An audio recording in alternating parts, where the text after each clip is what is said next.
এই যে কি এনেছি বলো তো, এগ রোল। আজকে মামা আমার মুনি শপিং করতে গেছিল, শপিং করে সবেতেই কাইচি কই। এটাতে কাঁচি লাগে না বাবা, এটা পার্সেল না। তো সোনাদেরকে খাইয়ে দিয়ে গেছিলাম, স্নান করিয়ে খাইয়ে ঘুম পাড়িয়ে গেছিলাম। তো তার মধ্যে বাজার থেকে শপিং করে এই যে আনা হয়েছে এগ রোল। তো এখন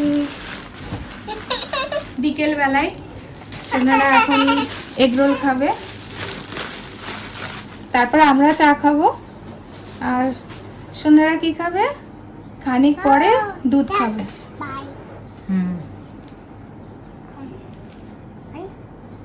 খাও খাও খাও, এ না তুমিও খাও, খাও।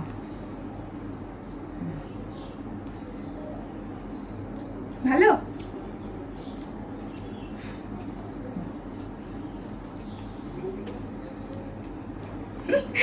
রাত শুনে ঝাল লাগছে না? না না, এখানে ঝাল নেই, তাই? খাও।